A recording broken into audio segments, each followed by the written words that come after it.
Charlie got named the starter earlier this week. What was that news like for you when you received it? Yeah, obviously Coach called me in and told me. It was a really good competition between everyone. JB, Nate, and K-Saul did, competed really hard and good competition overall. Coach Austin was talking about your growth from spring till now and the work you put in the summer and how things are slowing down for you. Do you feel like that helped set you apart, the work that you put in over the summer to get your mechanics and get everything right for this season? Yeah, I think just learning the offense, right? Because, some of the guys I'm competing with have been in the offense for, multiple years. So I had to, make sure that throughout the summer that I got all that stuff down to have a chance to win the job. How do you think your experience has helped set you apart from some of the other guys? It's always good to have experience, right? That never hurts you. So, just having, different starts, in different leagues, I think has helped me a lot of just, understanding defense and just how the ebbs and flows of a game go. I think until you get in the middle of a game, you kind of, it's just different. Does your mindset change now that you've been named the starter, or is that still competing to be the starter every day? Yeah, exactly what you just said. Just because you're named the starter, you got to keep it, right? So, obviously you have to play well each week, and just keep getting better and put your best foot forward, and try to do everything you can to help the team. Charlie, this is your final collegiate season, correct? Yes. So what's the momentum going into this year? I mean, you're back in the starting role, back in the captain's seat, new team, new school. What's the momentum going into this year? Yeah, I think it's pretty exciting. I'm excited personally. I think the whole team is. So, I think it should be a great season. Obviously, we have a great schedule. Starting with week 1. And I think everyone's pretty excited. You had said that the RPO and tempo scheme was a big reason why you came here to Liberty. How comfortable are you right now with the playbook, and what's the development into that scheme been like for you? Yeah, I feel pretty comfortable. Obviously, having that time, like I mentioned earlier in the summer, helped me a lot. But, I'm still learning.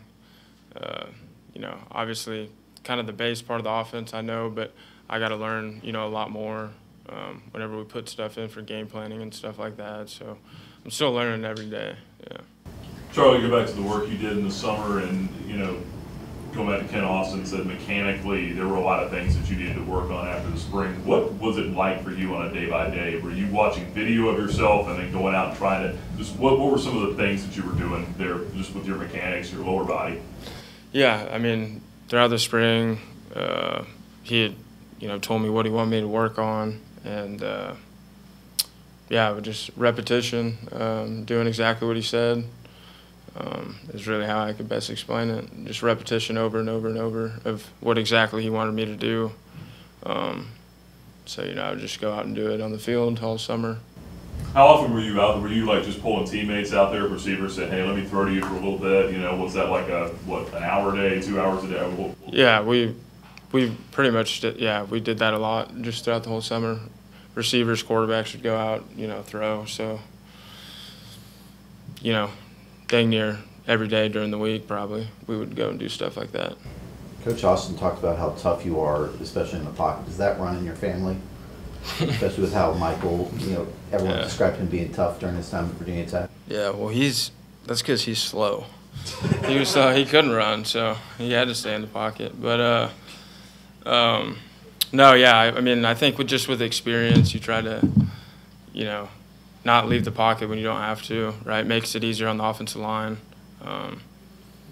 Obviously, I feel like if I need to, I can get out, make a a nice first down or something. But I think that just staying in the pocket whenever I can is probably the way to go. Do you have a higher comfort level now out in the pocket now that the scheme and everything's really slowed down for you? I think so.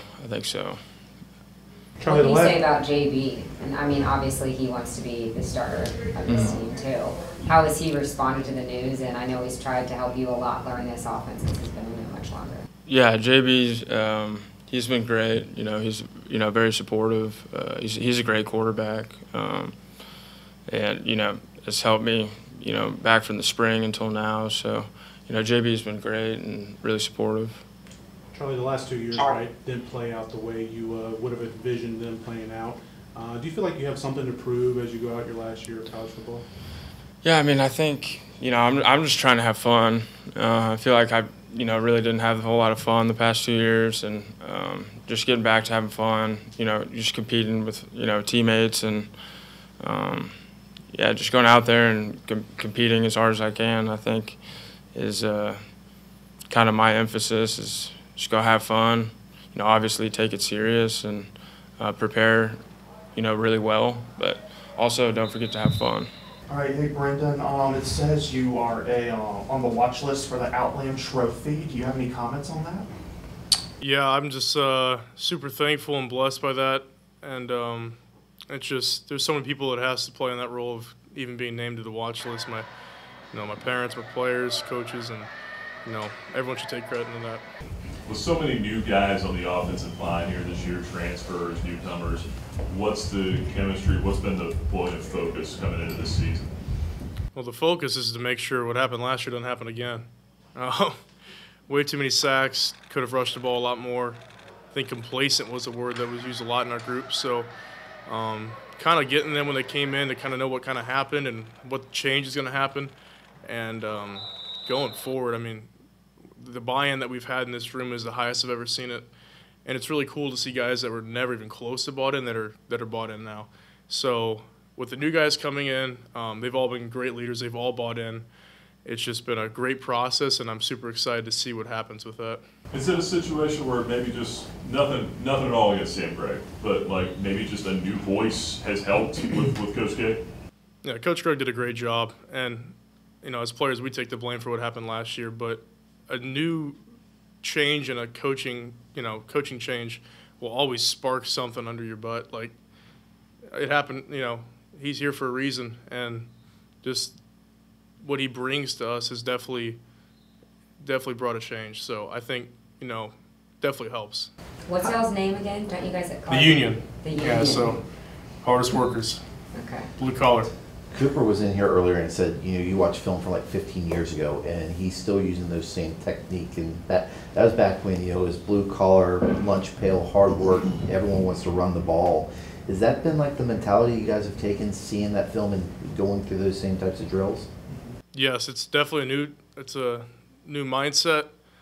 You watch the film, and there's dudes that are cutting guys, and their legs are flying over the top of their heads, and these guys are just hard-working, dirty, gritty-nosed football players. And that's how we practice. In our individual period, the pace is a lot more intense.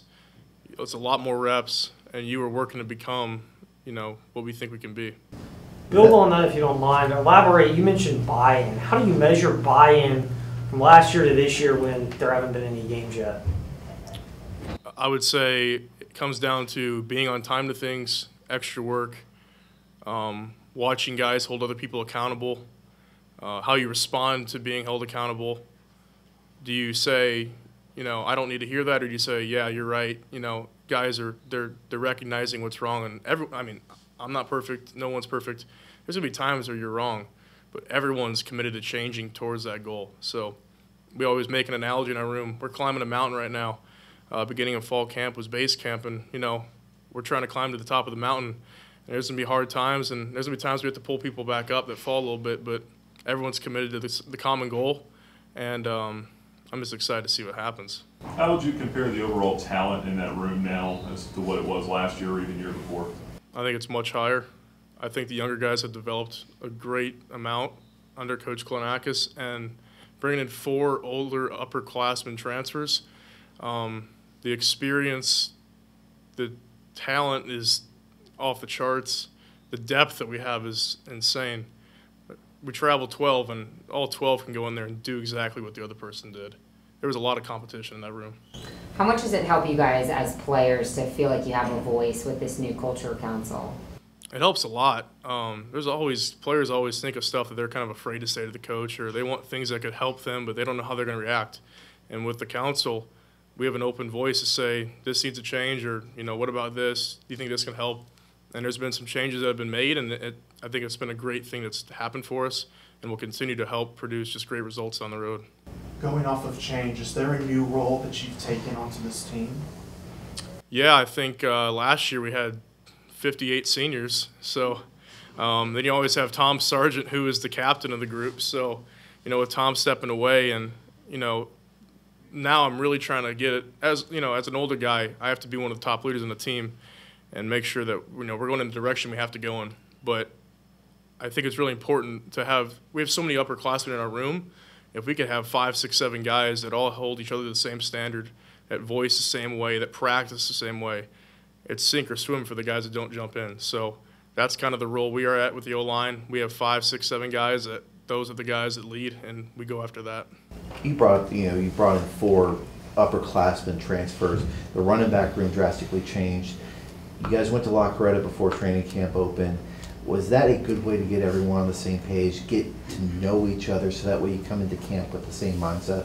Yeah, we work out and we run every single day with each other, so we knew each other pretty well going into that. But and we had spring ball too. But that was kind of like a common, dinner that's going to set the tone. It was a tone center. So basically, we're going to do this and this during camp, and we have to work on this. And again, just sharing stories with each other. It's just helps build chemistry, because when it's 4th and 1 and you're tired and you look at that guy, you're like, I know his story. You want to fight for him. But if you don't know who he is, you don't want to fight for him. So just building that chemistry is huge, and we continue to do that. The group of running backs you guys have, they're all different. So how does which back is in the backfield affect the way that you guys block and your scheme and everything? Yeah, we block the exact same for every single running back. Sometimes with shed row, we score on the second play.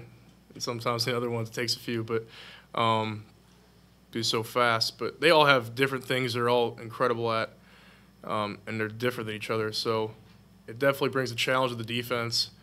And but we don't change how we block. We block the exact same, and they just do their thing. They make us look really good. So. How about going down the road first week of the first game of the year? You're a veteran. You've been through it. I mean, how do you feel about opening up on the road? I love road trips. There's not many distractions on the road. You kind of fly in, meet, and it's all ball. It's not the town we're in practicing, so that's the mindset. As we go in, it's business. And I think we've had some big road wins after struggling to go on the road previously. So I think our team's starting to learn how to win games on the road, consistently. And I'm excited to see what we can do. Have you had a chance to watch some Southern Miss film? I know they loaded up on transfers on the defensive line, and have you been able to see how they might fit into that scheme and what you guys need to be prepared for next Saturday? Yeah, I looked at their depth chart, and I think 9 of the 11 starters projected on defense were transfers. So to answer your question, yes, we've watched hours and hours of their film already, and we've been staying after and watching film every single day. And when we look at the transfers, we got film on every single one of them at their previous schools, the moves they got and what they bring. So we have a very good idea of what they are personnel-wise. And then you look at their schemes, and we're studying the schemes from last year. So putting those two together and really creating a plan to execute well.